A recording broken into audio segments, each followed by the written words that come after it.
লেজ কাটা বাঘের গল্পটি একটি সুপরিচিত কোরিয়ান লোককাহিনী যা লোভ, প্রতারণা এবং কর্ম সম্পর্কে শিক্ষা দেয়া। গল্পটির সারসংক্ষেপ এখানে দেওয়া হল। লেজ কাটা বাঘ। একসময় কোরিয়ার একটি ছোট্ট গ্রামে মিস কিম নামে এক ধূর্ত লোক পাহাড়ের কাছে বাস করত। সে তার বুদ্ধি এবং চতুর কৌশলের জন্য পরিচিত ছিল।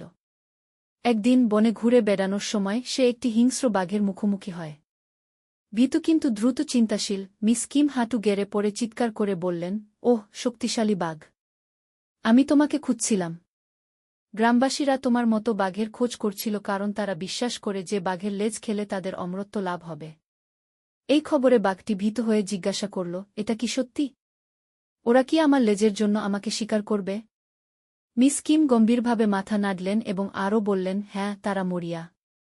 যদি তুমি তাদের কবল থেকে বাঁচতে চাও, তাহলে তোমাকে অবিলম্বে তোমার লেজ কেটে ফেলতে হবে। প্রাণের ভয়ে সরল বাঘটি দ্রুত নিজের লেজ কামড়ে ধরে গভীর বনের মধ্যে ছুটে গেল। কয়েকদিন পরে বাঘটি বুঝতে পারল যে কোনো শিকারী তার পিছনে আসেনি। মিস কিমের প্রতারণায় ক্ষুব্ধ হয়ে লেজবিহীন বাঘটি প্রতিশোধ নেওয়ার শপথ নেয়া। প্রতারকের সন্ধানে এটি বনে ঘুরে বেড়ায়। এক রাতে মিস কিম যখন বাড়ি ফিরছিলেন তখন বাঘটি তাকে আক্রমণ করে। তুমি আমাকে মিথ্যা বলেছ, সে গর্জে উঠল। আবার দ্রুত ভাবতে ভাবতে মিস কিম নাটকীয়ভাবে হাঁপাতে লাগলেন, ওহ দারুণ বাঘ, তুমি ফিরে এসেছ। গ্রামবাসীরা এখন বিশ্বাস করে যে লেজবিহীন বাঘ আরও শক্তিশালী। তারা তোমাকে ধরার আগেই তোমাকে এক্ষুনি পালিয়ে যেতে হবে। বোকা বাঘটি আবারও ভীত হয়ে পালিয়ে গেল এবং আর কখনো দেখা গেল না।